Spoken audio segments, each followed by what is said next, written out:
Unstoppable kick-ass confidence. Are you ready? Welcome to the Raw and Unscripted Show with Christopher Roush, where we help you overcome your self-created crap without the self-help fluffy bullshit. Now please welcome our host, Christopher Roush.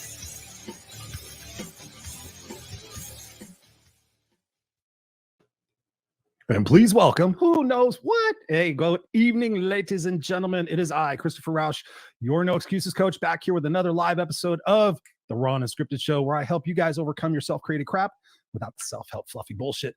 Welcome, welcome, welcome. It is Tuesday night, 7 p.m. Pacific Standard Time, and you are at your place where I rock your mindset, create some thought-provoking ideas and questions for you to walk away with and consider in your own life to grow your confidence and to have a super kick-ass unstoppable life.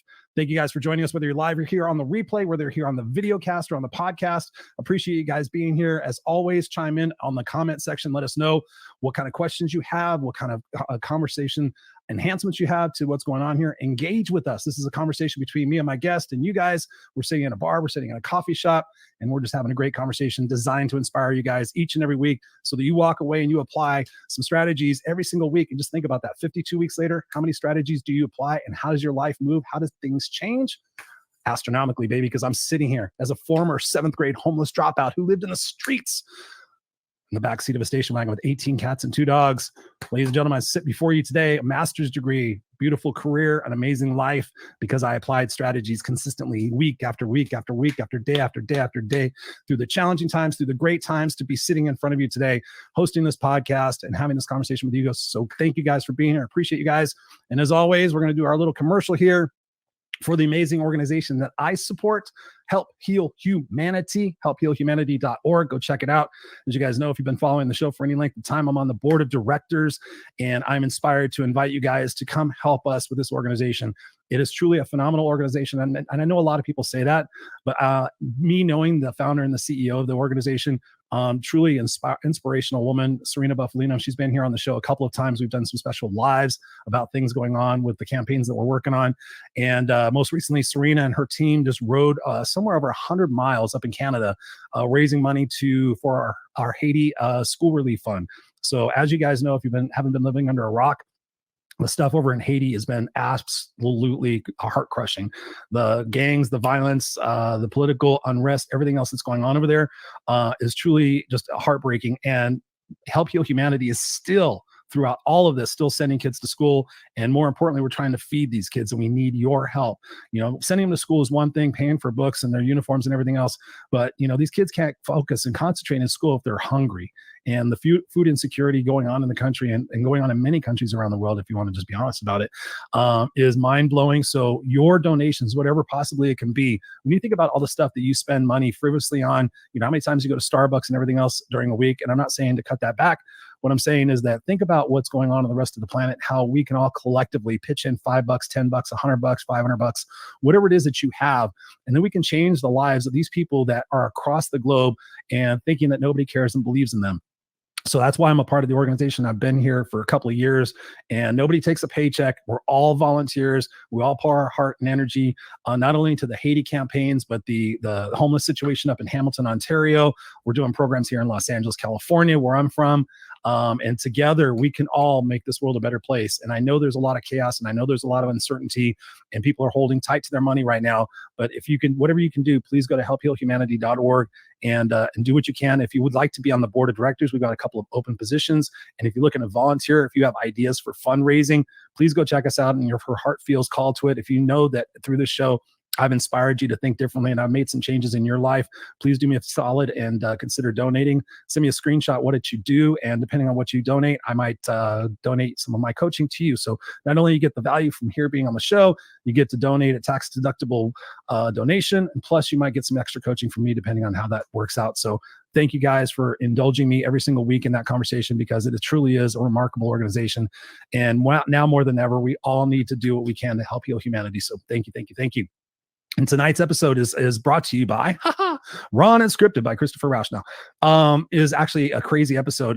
We were originally intending to have somebody else on the show, but due to a scheduling conflict, they weren't able to make it. But this genuine guest who's going to be on the show next week was able to provide me a list of amazing speakers, authors, and entertainment personalities who he said would be a dynamic addition to the show, which thank you, Bob, for that. And one of those particular guests, I was looking through the list and I noticed that he was, I think somewhere in there, the word controversial was brought up. And as you guys know here on Raw and Unscripted, I'm not afraid of any type of topic conversation.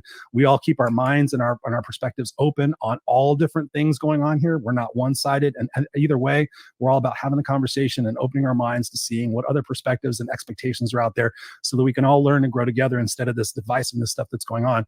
And tonight's guest is Randy Gage, and he's a published author, amazing speaker, and has his own YouTube channel, Prosperity TV. And he is just out there every single day bringing value to his listeners and his followers. And I'm excited to welcome him here on the Raw and Unscripted Show, Mr. Randy Gage. What's going on, brother? Whoa. Welcome to the Raw and Unscripted Show. Christopher, great to be on with you.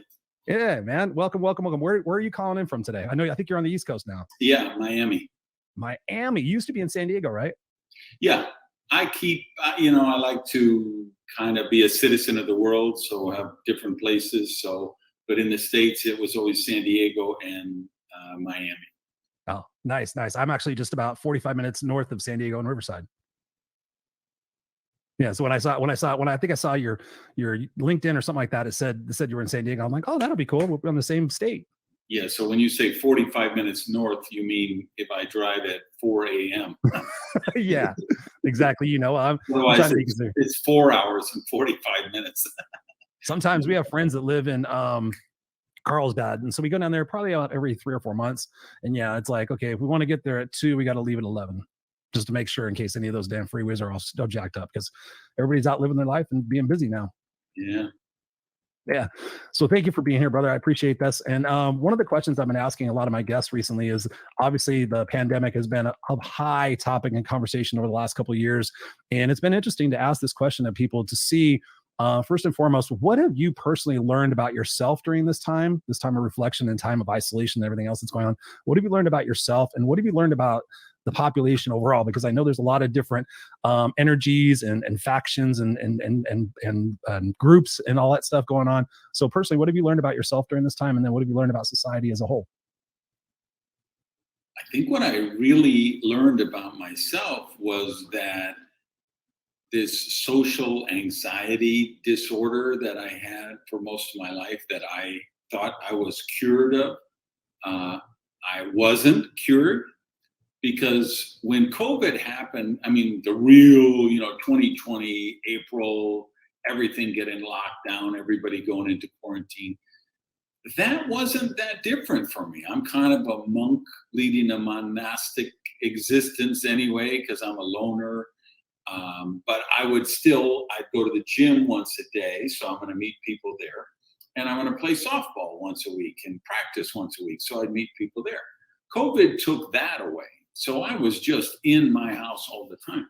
And then when things started to open up again, I didn't open up. I was just a recluse. And I realized, God, I'm turning down every chance to go to a movie, every chance to go to a dinner. I'm making bullshit excuses about my work. And really, I'm just sitting at home being fearful. And I've got to force myself back into that uncomfort zone and get out there and circulate, because it's not healthy. I love the fact that I'm happy to be meditating, right? I'm happy to spend a morning reading a great book, working on self-development and whatever. But I also recognize, no, I have to do the other stuff too. As far as society, what did I learn new about society? I guess I learned how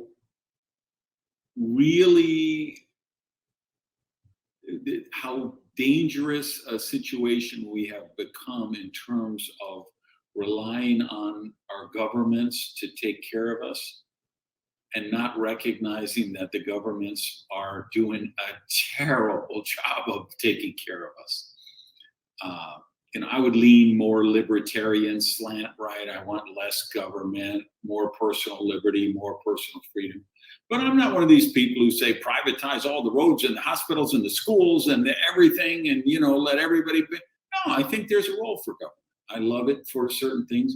And I think COVID just exposed our society if we look back at how COVID was handled, there were so many missteps, whether it's masks or vaccines or lockdowns and whatever. And that was really enlightening to me to realize, hey, I thought, we had made a lot more progress than that, but we didn't.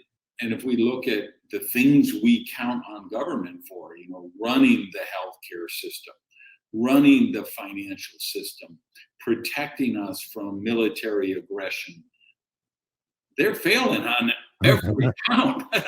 So I think we have to be a little more cognizant of, taking care of our loved ones and recognizing the limitations of government and society as a whole. I love both those answers, and what you were talking about, I'm gonna touch on both of them, but I want to go back to the first answer and talking about the social anxiety and everything. And thank you for that vulnerability. I too, I went from literally in November of 2019. I ended my 26-year corporate career. I left work on November 7th, 2019, and I didn't go back. And I was just like, okay, I'm done. It was a mutual parting of the ways.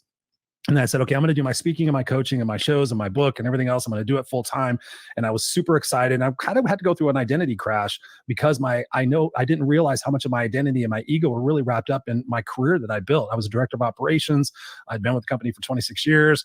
All the perks and bells and whistles and everything else. So I went through a bit of an identity reevaluation during that time. And then I was like, okay, I got my heart set. It was probably about the end of February. I'm like, okay, yes, I'm going to do this, because I could have went back to work easily, probably got a VP job somewhere with my resume and everything. I was like, I don't want to do it. I'm like, okay, we're going to do this. And I talked to my wife. She says, I support you 100%.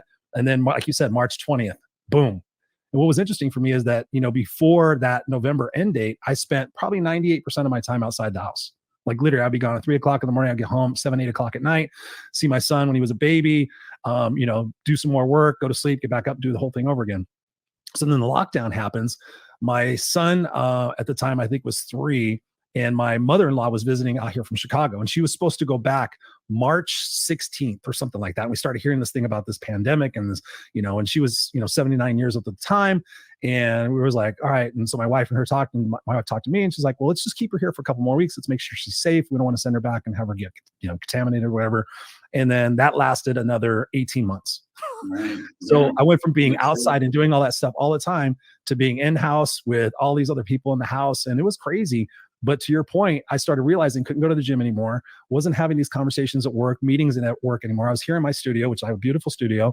And I started realizing, like, for me to go outside felt uncomfortable. So what I had to start doing, Randy, is I started having to challenge myself during the week to go out and at least take my son to the park or go to the beach or, be outside and around people, because I started feeling like, okay, I don't want to go outside anymore. And I was afraid of anything. I was just so used to it. And even still to this day, every once in a while, I still have that feeling like social anxiety. I went and did a speaking engagement up in Chicago in June. No, I'm sorry, March. I went to Italy in June. And it was crazy for me to get out and be in an airport and sitting there. And I wasn't afraid of COVID or anything like that. It was just that social anxiety. So I'm glad you mentioned that. But one thing I want to touch on that you mentioned was the comfort zone. And so what did you do to start reframing your perspective and your expectations about that comfort zone to get back out there and do things? What kind of recommendations would you have for our viewers and our listeners tonight if they're starting to feel some of that social anxiety, or they're so set in their comfort ways that they know they want to go out there and do more with their life, but they're just afraid of taking those first few steps? Yeah. So in my case, the COVID and because I've been a professional speaker since 91. I've spoken to more than 2 million people in more than 50 some countries. Nice. I think January will be Morocco. That'll be country number 53 that I've done training in. And I love that part. I hate the travel part, right? Mm-hmm. I love being on stage part. And so people get misconceptions because they think, well, he must be this outgoing, extroverted guy. He speaks to the stadiums with 5,000, 10,000, 15,000 people, and he's not even nervous. And I'm never nervous on stage. But if you invite me to a dinner party with 4 people I don't know, my palms are sweaty. Right? Let me cancel that. Let me not affirm that. In the past, if you would have invited me to a dinner with 4 people, my palms would get sweaty. So for 2 years, I didn't get on a plane. And I've been whining for 3-4 years now. I'm so tired of this travel. I'm going to come back. I'm just going to write more books. And then COVID basically said, all right, put up or shut up. That's what you didn't want. Here's your thing. Right. And then, but it got kind of, when it opened up, it just, since the last 6 months, I've had 3 gigs in Mexico, 1 in Dominican Republic, 1 in Norway, 1 in Bulgaria, 1 in Houston, 1 in Orlando. Wow. In the last 6 months. 2 in Barcelona. So in 6 months' time. So I'm like, wait a minute, what happened? I went from no trips for 2 years, but when the market opened up, it opened up. And they're like, okay, we're doing events again. We want live events. Our people want, the guy in Bulgaria is begging me to come and do the program in November. And I'm like, just let me do a virtual. It's like, no, we need to do like we did last month when you were here and everybody was so great. And that was the shock of my sensibility. And I almost canceled the first one. I've been doing this for, like I said, since 91. I've never missed a speech, ever. Earthquake, snowstorm, canceled flight, doesn't matter. I have never missed a speech. Nice. And I was like ready to miss a speech because I was like getting a panic attack at 2 a.m. I had a 5 a.m. wake up call because I had an early morning flight and I was just getting like panicky. And, but I just, I kind of made myself do it. And I realized, okay, I have got Instacart delivers all my groceries. Amazon delivers everything else. Uber Eats delivers all my meals. I haven't left the house in 2 months, even though there's no restrictions, even though COVID is over. And so I'm like, you know what? One of my greatest things was I love to go out to lunch. I love to write on a notepad, right? And just go to lunch and do that. Sit in a coffee shop. And I'm like, God, I haven't done. So I started making myself at least once a week to go out to eat somewhere again and just get out and force myself. Okay, I'm going to go to a movie theater. And it's because, I've got HBO Max and Apple Plus and all that stuff. And I got a beautiful, theater system at home. So it's like, no, I just need to force myself to go out there and communicate with other people because you need that creative energy and you just need that, the human, even a loner like me, and I'm sure a lot of you guys watching, listening, many of you are probably loners, but we all have to recognize that, hey, we also need that interaction with other people. Because otherwise you're just closing inward, and it's just like what has been so good is going to all those countries in this last 6 months because again, it's a different language, it's different food, it's different culture, so it piques your curiosity, and curiosity is the gateway drug to any breakthrough. I believe is you've got to be curious, and your curiosity pulls you into those breakthroughs. I love that. There's so many different things that you hit on, and I had a feeling that we were going to connect. Like just talking about, like I get people all the time, like, "Oh, you're so extroverted and everything else, Chris." I'm like, "Nope, I'm actually pretty good going on a camp. I do this once a year. I used to do it twice a year. I go on a 10-day camping sabbatical where I don't talk to anybody. Not even I see my wife and my kid on the weekend, but I go out there and I just have to zone out and just get away from everybody and everything." I'm like, just to your point, like I could step on stage, be the entertainer to masses, but the same thing, like, showing up at a networking event and be like, okay, I have to play a game with myself to go out there and be outgoing Chris. Otherwise, I'm like totally introverted. And I get people arguing with me all the time. They see me on my podcast. They say, like, "There's no way, Chris, you're full of shit." And I'm like, "No, you don't know me." Like literally, I have no problem not talking to people. I love people. I can engage with people at the same time. They annoy the shit out of me. And so it's just like that balancing act. But I love the fact that what you said is like, progressively sitting there challenging ourselves, having that discipline and that awareness to go out there and seek out and be curious of those things that potentially that we're trying to avoid because it's uncomfortable or it's awkward for us. And not in our zone of genius, if you will, like, the great book, The Big Leap by Gay Hendricks. I mean, just a fascinating, I don't know if you ever read that book, Big Leap. Yeah. I mean, I literally read it and listen to it at least once or twice a year. In there, he talks about, operating your zone of greatness, your zone of excellence, or your zone of genius. And so when you think about operating your zone of excellence, you think, oh, fuck, that's pretty good. Zone of excellence, for me, corporate leadership, I've got a master's degree, blah, blah, blah. Zone of excellence, I'm doing great. And I was a homeless kid on the streets for 4 years doing drugs and all sorts of bad things, 7th grade dropout. And then I read this book and he talks about, what about your zone of genius? What about that? What's that upper limit problem that that you need to fight and get rid of so you can actually be in that zone of genius and just really do what you're meant to do?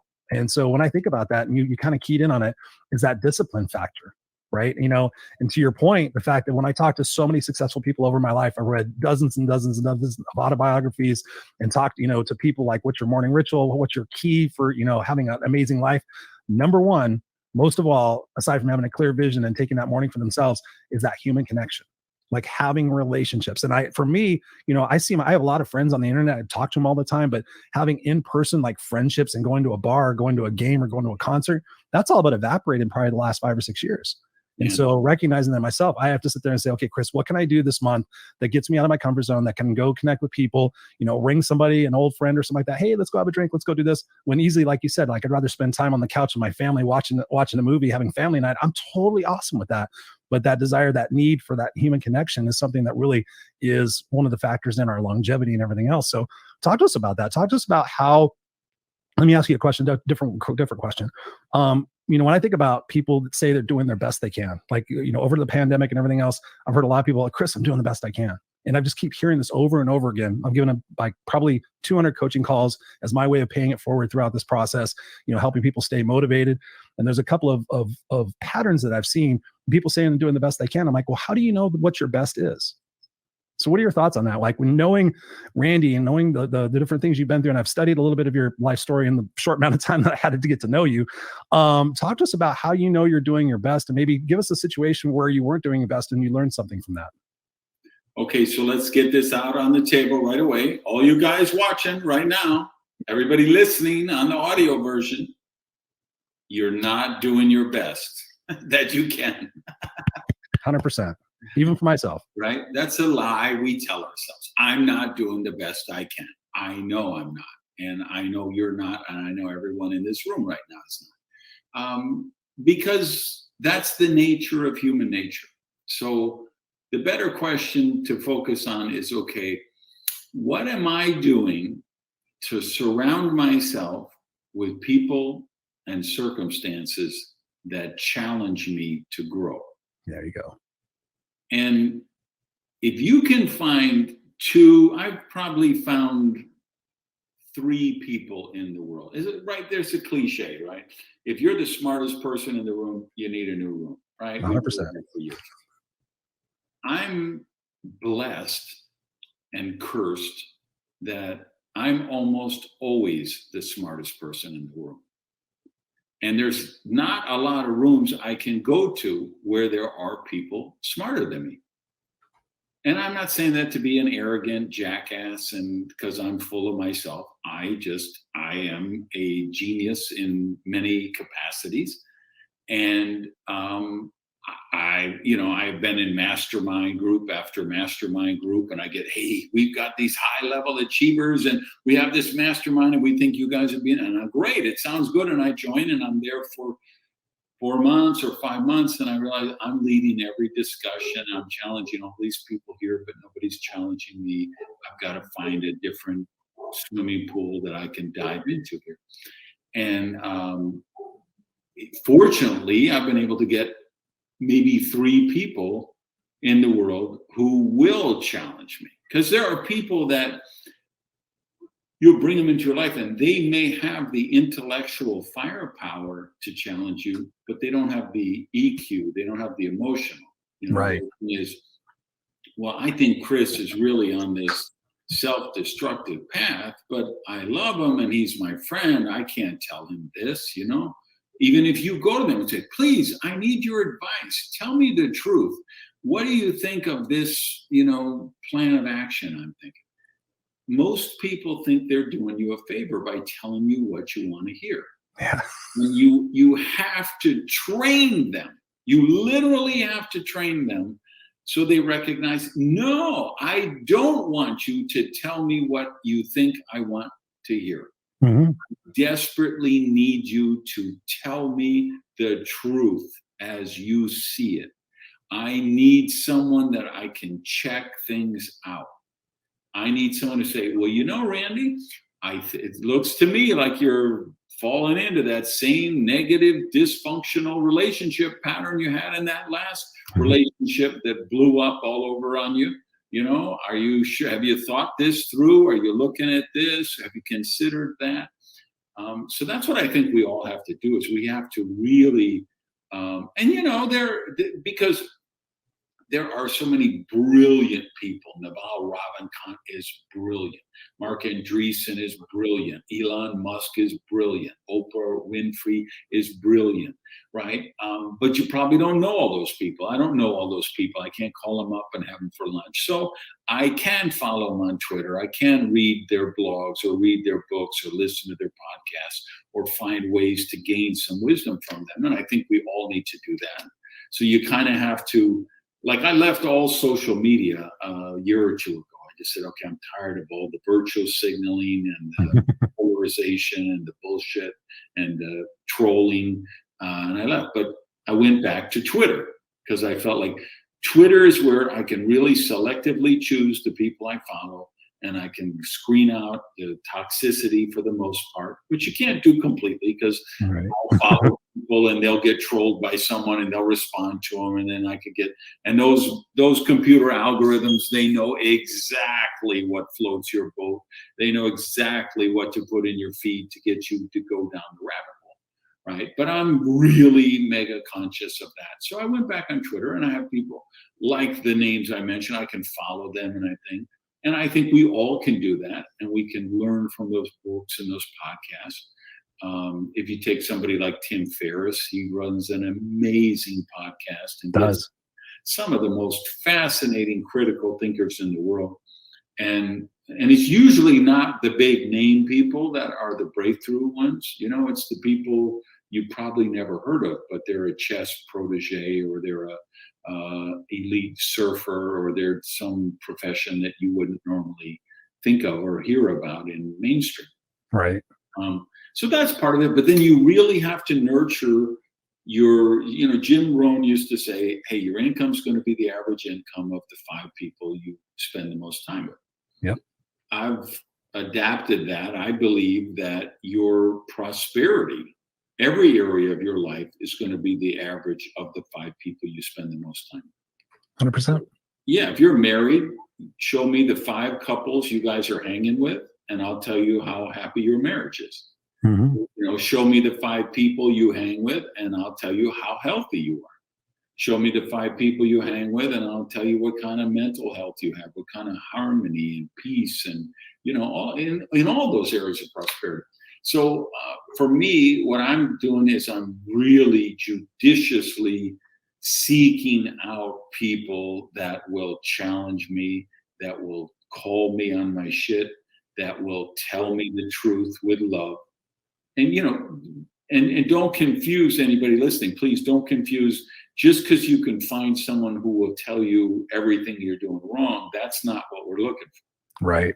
If they're doing that because they're petty and they're jealous and they're sabotage your stuff, that isn't helping you, right? It's somebody who loves you enough to tell you the truth for your highest good. And so I'm a maniac about that, always looking for what is that next relationship that I can find of somebody who's qualified and willing to do that with me and wants me to do that with them. There's a reason why we're talking, Randy. There's a reason why we're talking. There's a reason why I'm called the No Excuses Coach. Literally, like I told you before, I was a suit and tie speaker for many years. I was very successful at it. And then I would come off stage at these multi-speaker events, and I'd be just like, fuck, I just don't feel like I'm me. I'm being me. And we're all saying the same thing. We're all doing the little triangle hand pose and everything. Sorry, my monitor's coming out. And I was just like, one day, so I decided to join this mastermind, this rock star mastermind thing. And like you said, you know, you get in the room with people who are brighter and smarter than you. And we started going around the room, and they were like, people are talking about their issues and what they were seeking information on. I said, well, I'm the suit and tie speaker. I said, but really, I'm a rocker. I'm a biker. I said, I'm no bullshit kind of guy. I say things, I talk. I said, basically, people like see me as a cross between George Carlin and Tony Robbins and an AC/DC concert. I've had people like tell me like that, like that's who you are. And so I was sitting there telling him, like, I'm struggling with this because I want to go out there and do this, like, no excuses, kick ass kind of thing and just be who I am. No suit and tie, just exactly how I am right now. And like, I had probably about 80% of the room saying, yeah, go for it. And I had 20% of the room saying no. And the 20% of the room that was saying no was like, it's not safe. People won't accept you. You're going to be rubbing the edges and everything else. And I had the other 80% sitting there saying, yes, Chris, we need this. We need somebody to go out there and shake up this environment. So I took the plunge and I was like, okay, I'm going to ditch the suit and tie thing. And I came up with the kick-ass guide to life and all this other stuff. Then I met the amazing Les Brown. And so I invested and I went to one of his speaker trainings here in Southern California in Los Angeles. And I showed up there. My branding was a little bit different. I had the bandana on, and I wear a bandana, not for looks or anything else, but I hate sweating. And so I told myself, I said, what do I want to wear on stage where I would be actually comfortable and not overheating in a fucking suit and going like this every 2 seconds, thinking about sweat dripping. I'm like, I'd wear my bandana because I always wear a bandana. When I had hair, I wore a bandana or I wear a hat on backwards. I'm like, I just want to be me. I just want to be comfortable. I just feel good in my own skin. And so I went to the event like that, and everybody's sitting there, and I'm not a starstruck person. I've met Duff McKagan from Guns N' Roses. I met a lot of celebrities and rock stars, and I don't say that I just run into people. I just have people like, oh, Chris, you should meet this person. And so I met Les Brown. Was like, oh my God, dude, this is amazing. And the first night, he has us up on stage there at the Sheraton Gateway Hotel, and we're all going to do 20 minutes, and he wants to see what type of speakers we are, what kind of help we need, So all the speakers are getting up there and they're kissing his ass and they're trying their real best to, like impress him and everything. And I just get up there and I'm like, hey, Les, my name's Christopher Rausch. And I go into my standard talk, just like I always talk. And he spent 45 minutes on me. He's like, well, Chris, do you swear when you talk? Because I told my mentor at-risk kids, like I was a kid on the street. So I go back and I volunteered at organizations where I can help kids who are on the street. And he goes, do you swear with those kids? And I said, yeah, Les, I do. Actually, I talked to them how they talk to each other. I said, I'm not going to hide it. I know that they're doing that. I mean, I'm going to speak their language. I'm not speaking it to try and impress them. That's who I am. I don't swear a lot, but I swear occasionally. And so everybody in the room was like, why is he picking on this? It wasn't really picking on me. He was just more curious. And so part of the deal was at the end of the 3 days that he takes you up to his suite and he interviews you on camera. And it's actually videos on my YouTube channel. And so, but before he did that, there was a couple other things. He walks in the room the day of the filming, and he goes, hey, Mr. Kickass, can I talk to you for a second? That's what he started calling me, Mr. Kickass. I'm like, okay. So we walk out of the hotel, and he's like, Christopher, you're an amazing speaker. He goes, I would put you on stages. You could totally speak. He goes, but I can't do this. He goes, I don't wear the suit and tie. He goes, I wear just sweatpants all around the house. And God, as my witness, I can say this now because he said it publicly since then on where he's quotable. He goes, I color my hair with mascara. He goes, my hair can't even handle, color dye. So I use mascara. I have to put this on every day, but I could put you on stages. And I remember this. And I remember I was like, oh my God, this is the most pivotal point in my life where this guy's cassette tapes that I used to listen to when I was homeless, him and Tony Robbins, is standing in front of me, telling me that he could put me on his stage. What do I do? And I said, you know what, Les, I love you to death, brother. I said, but I gotta be me. And I stuck to that. And there's been points in my life. It was back in 2014 or something like that. I've got pictures. Well, here's the other part of the story. So I appreciated him and everything else. And I was like, did I just fuck myself over or whatever? And so then I think that was the second day. I'm sorry. And then the third day, people were like talking to me. My brother was there. He was the world champion. He was in the world championship of public speaking, Martin Presse. He was like number 10 or something like that. He's like, Chris, Les is paying attention to you. Why don't you just put the suit and tie back on? I said, dude, who's everybody talking about right now? I said, who's everybody going to go home and talk about? The guy in the bandana and the guy that's, people are like, who's this guy? Who's different? He's different. And so Les walks into the speaking room on the final day and he goes, hey, Mr. Kickass, you got one of those kerchiefs for me? And I'm like, kerchief, what? And he goes, the bandana, fool. I'm like, oh yeah. And I always carry 3 bandanas around in my pocket and I kind of like declare people Kickass, on the spot. I'm like, okay, I teach them how to fold it and we put it on, we take a picture. And I said, which one you want, Les? You want the red one, the blue one, or the white one? I can't remember what color it was. He goes, give me the blue one. And I go to hand it to him. He goes, no, fool. He goes, put it on me. And everybody in the whole place, there's probably about 25 speakers in the room. You could hear their, like, he went from picking on me, like, what are you doing? And I don't get what you're doing, to doing this. So I've got pictures that I share proudly of putting the band down and we're doing like little gang signs and everything. He's playing, he's having a blast. And I share that because, ultimately for me, becoming the no excuses coach and having the ability and the confidence to be able to be, like you said, be honest with somebody has shifted my whole entire life, from going to pretending to be somebody, the whole imposter syndrome thing, to ultimately just being me. I tell my C-suite friends and the people that I coach in C-suite and executive management that I'm your professional best friend. I'm the guy that you can call that's going to be loving, like you said, that's going to be loving. It's going to be able to sit there and say, have you thought about it this way? Have you thought about it this way? And, kind of grinding that whole iron sharpens iron thing. My question for you, based on all that and what we're having this conversation about, is that it's one thing to tell somebody the truth. Like, when people ask me a question like, Chris, what do you think? And I'm like, on a scale of 1 to 10, I always ask them, on a scale of 1 to 10, how bad do you want the truth? Like the real truth. Do you want a 10? Do you want a 7? What kind of? And it helps me kind of gauge a couple of different things. But when they say a 10 and I sit there and offer them the honest feedback, the receptivity factor on them taking that and not taking it personal, but taking it observationally is something that I see people challenged with. So in your particular situation, when somebody gives you that honest feedback, what is your process for taking that in for yourself and not taking it personally and being able to look at it observationally and be able to look at it, how you can apply it? Because I think people listening here tonight may have that challenge that they're open to getting information, but when it stings or it hurts, that's something they push away. What are your thoughts on that? So I told you, I've done all these speeches. I'm in the Speaker Hall of Fame. I worked with your friend, Mamie Brown's little baby boy, Leslie Calvin Brown. I helped him craft his speeches, his keynotes, to structure, because, Les is like a lot of speakers who had done like seminar companies and stuff. When he came to me, he was doing 18 different speeches, and they all, but I'm like, Les, these are all the same speech. Okay. You're saying this is this one, but they're all, and my mom was in the other room and she had to clap her hand, and me and my brother, Wesley and Leslie, Calvin Brown, Mamie Brown's little baby. I'm like, come on, stop all the people. You know it. Tell you, if you ask Wes, he'll say, Randy, Gage, and I get on each other's last nerve. Nice. But when he wants the truth, he knows he's going to call me, right? Beautiful. You have to, and even, by the way, I'm gonna let me beat you up a little. Stop this bullshit of asking people, well, on a scale of 1 to 10, what do you want? No, respect them enough to just give them number 10, okay? And then the people who don't want it, okay, they will filter themselves from your life. And that's what you need to happen. That's what they need to happen, right? We all have to find the people who will love us enough to tell us the truth. Yep. And so I don't have any issue at all with that, okay, here's a perfect example. So good dear friend of mine, Alan Weiss, we used to lead a mastermind group together. So Alan is the guy. Why does that name sound familiar? Alan Weiss. Well, he's written, speaker guy, right? Wrote a book about public speaking. He's more of an author. He's written, I think, 70 books.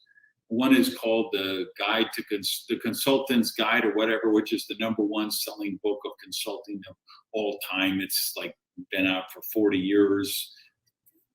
I have something behind me with Alan Weiss on it. I know I do. All right. I just can't remember. Because he's really, prolific worker and a brilliant guy, really brilliant guy. And so I sent him my last book, Radical Rebirth, because he's one of the people I respect, to say, hey, can I send you a galley proof?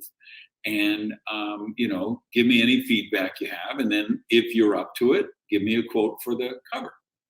And so I sent him the book, and he wrote back and he said, I cannot endorse this book. You are attacking religion so critically and so impartially, the opposite of impartial, biased or whatever. You have an axe to grind and you whatever. And, I wrote him back and I said, thank you so much for telling me, because no one else would do that, right? Mm-hmm. Anyone else would just give you some, you know what, I'm kind of in a big project right now and I don't really have time to finish reading the book, so I'm not going to be able to give you a quote. So I wrote him back and I said, thank you so much for telling me the truth. And I was really happy because I had sent him the draft which had come on the chapter on religion. That's the book behind me. If you can see on the wall there, Radical Rebirth. That's I'm going to have to check it out.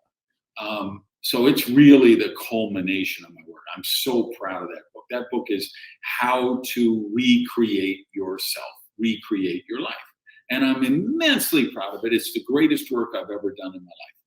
And, but for the chapter on religion, I had just cut and pasted the blog I had written a few years earlier.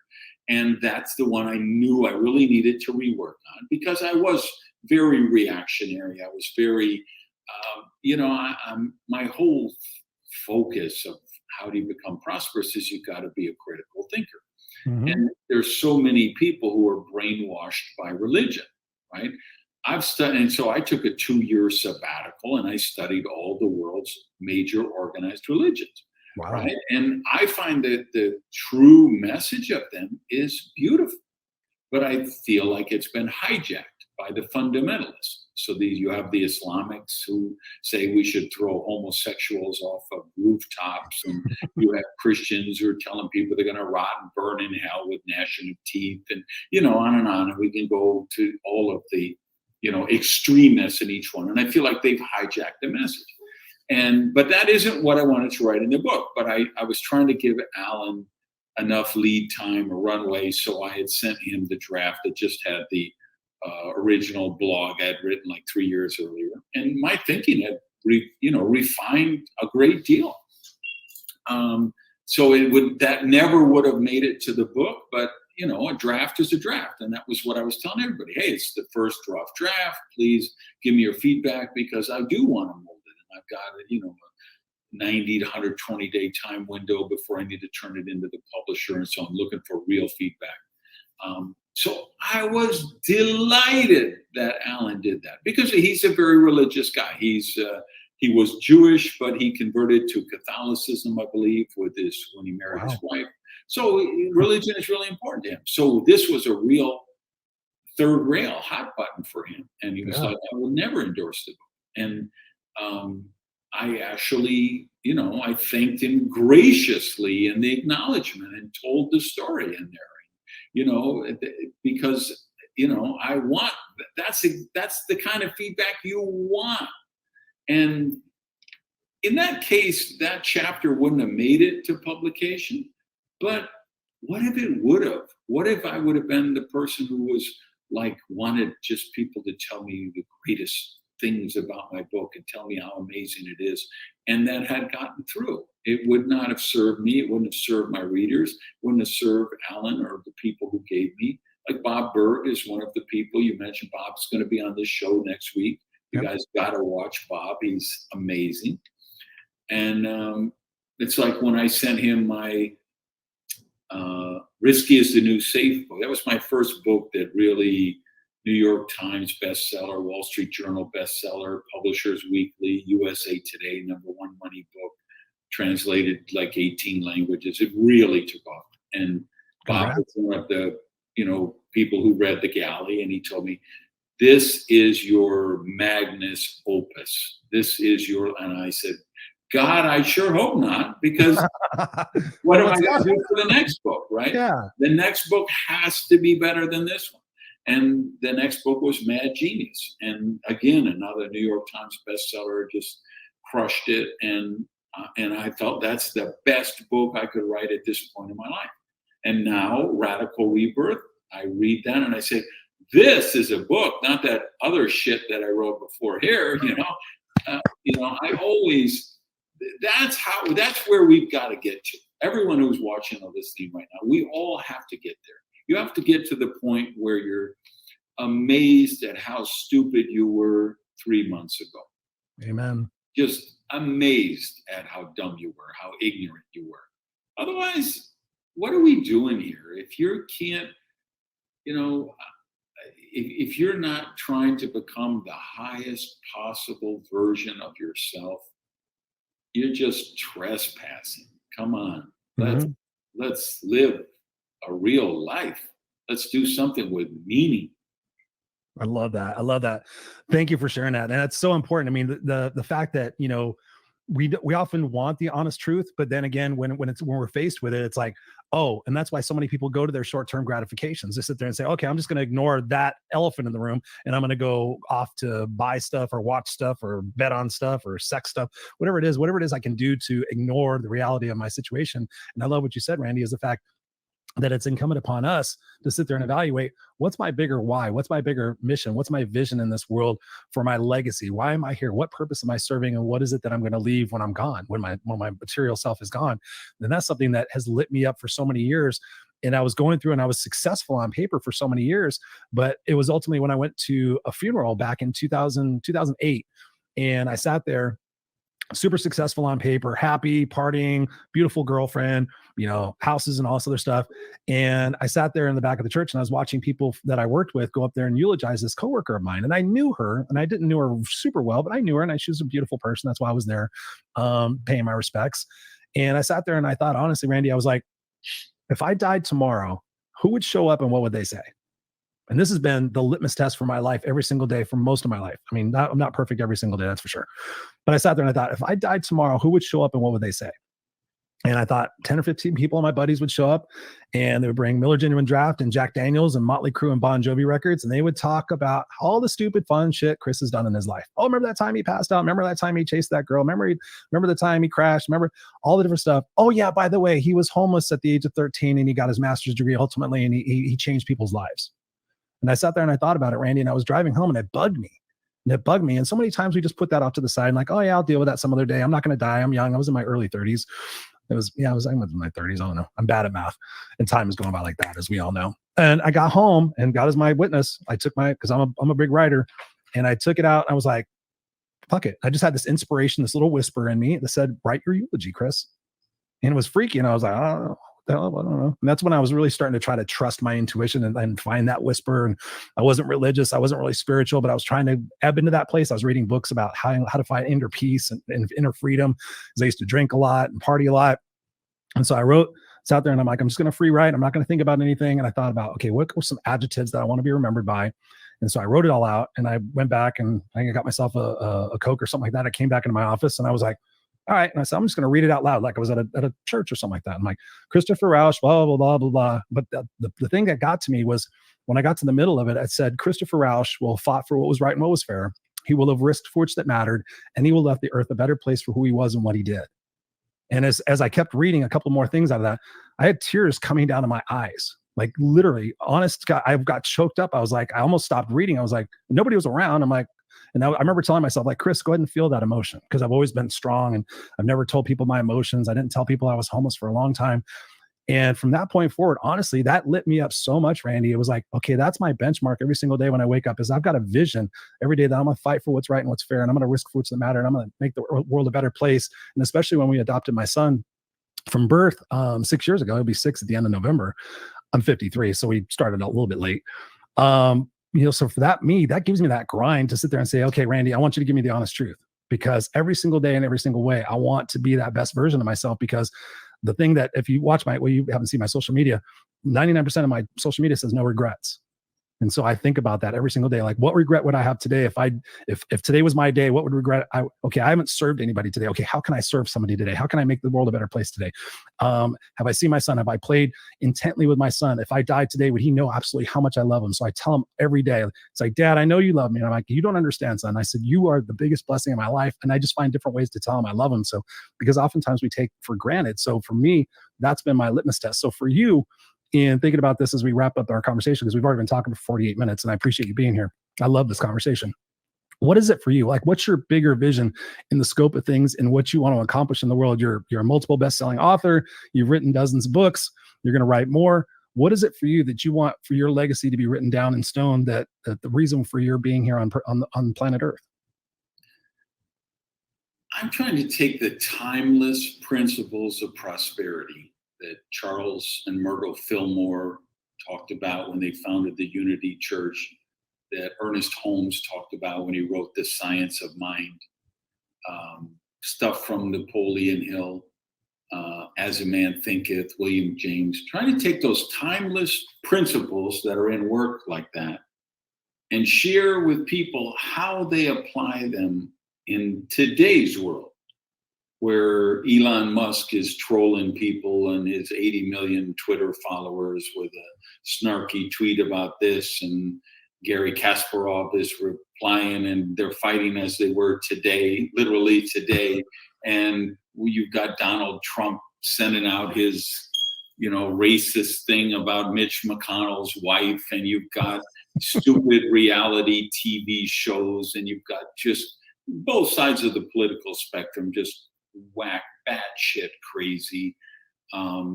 It's like the whole culture, it's like, I love medical shows. I love where like there's a mystery and what's wrong with this patient. How can we? So like I watch a show like Chicago Med because I've been hooked since there was a show way back in the day called the ER, and then you had like House where it was always a mysterious disease.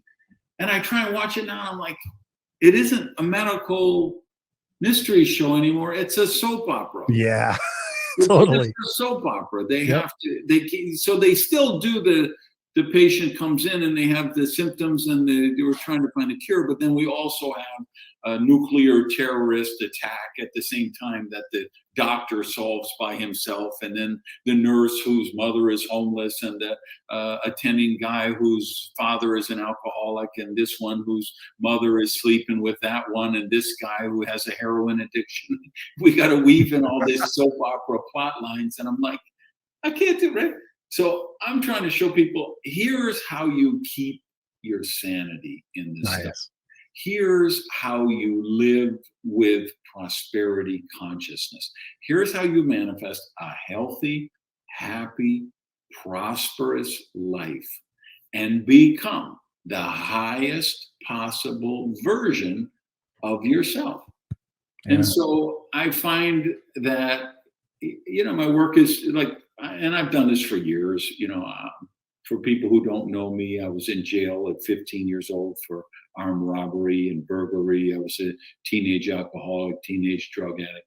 So whenever I get a chance, I speak to at-risk youth.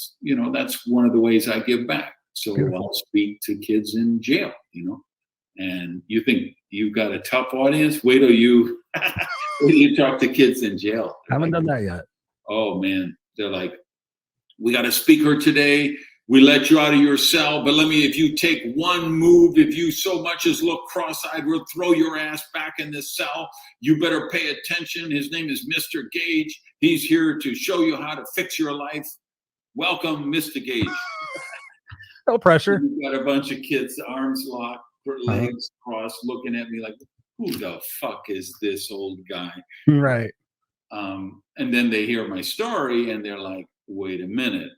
He has been where I am right now. Mm-hmm. He is qualified to talk to me. Right. Yep. So connection. I'm really trying to zero in on that demographic.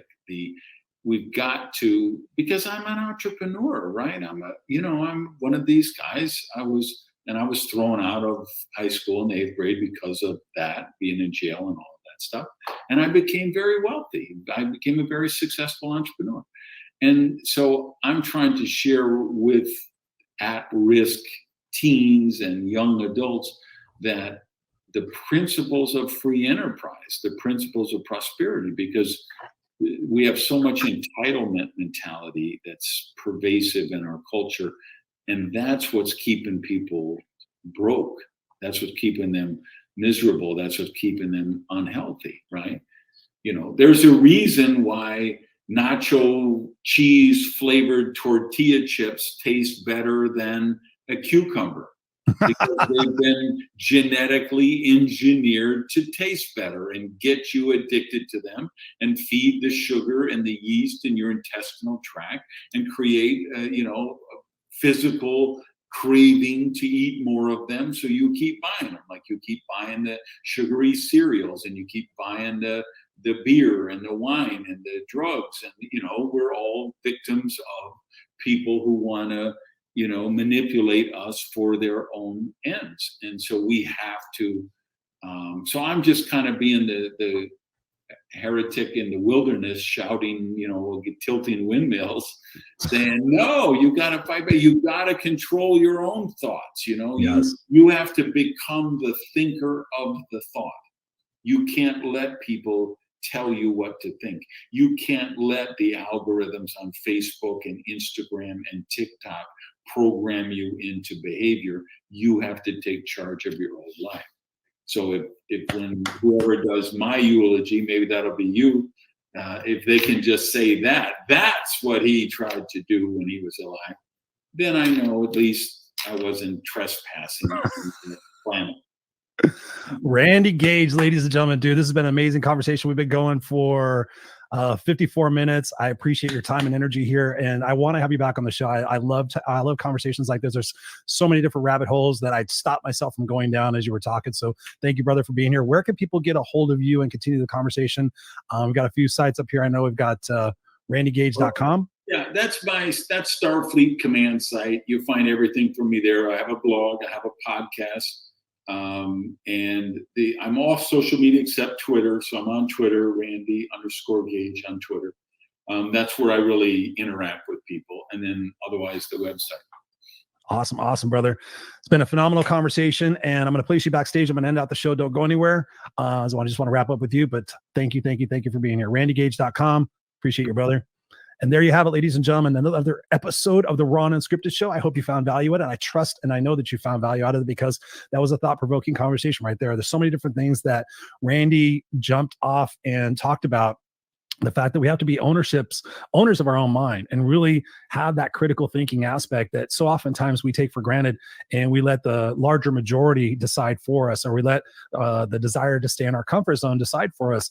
But you got to ask yourself every single day, and I think we wrapped it up in a great summarization, is the fact of what is your best? What is your vision? What is your quest here? What is it that you're designed to be here to do through your natural abilities, your capabilities that you're passionate about, that ultimately you want to be remembered for?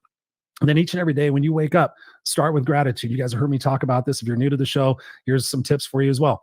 I wake up every single day before my eyes open. I'm grateful. What am I grateful for? Some of the things are always the same. I'm grateful for my son sleeping in the room next to me. I'm grateful for a roof over my head. I'm grateful for my beautiful wife, blah, blah, blah. And then I say what other things I'm grateful for, because so oftentimes we take for granted the other thing. I'm grateful I have electricity. I have friends in Florida right now who still don't have electricity from the hurricane. I'm thankful for this. I'm thankful for the thread count on my sheets, whatever it might be. Start your day with gratitude. And then the next thing I want you to do is start your day with intentions. So before your eyes open, see what you're grateful for, and then what's your intention for the day? My intention every single day, first and foremost, is to use my words and my actions to make this world a better place. Every single day I say that. My intention is to be present and playful with my son. My intention. And then as I'm going through my day, if I'm not feeling right, if I'm feeling off kilter, I've told you guys before, sometimes I struggle with depression. Sometimes I struggle with anxiety. Those are just moments and periods in my life that are causing me to reflect and asking myself, am I doing my best? Am I living my highest standard for my values that I've set for myself? And oh, by the way, what intention did I set for myself today? What couple of intentions did I set for myself today? Have I got off track? What can I do right now in this moment that can get me back on track for that vision of what I said before, that I'm going to fight for what's right and what's fair and risk for which that matter?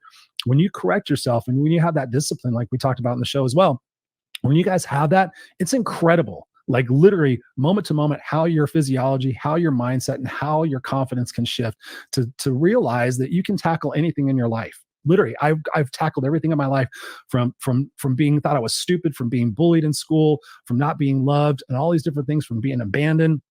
And I've tackled every single thing. I went back to school and I spent 12 years in school and got my master's degree. I was a 7th grade dropout. I did horrible in school. I was bullied.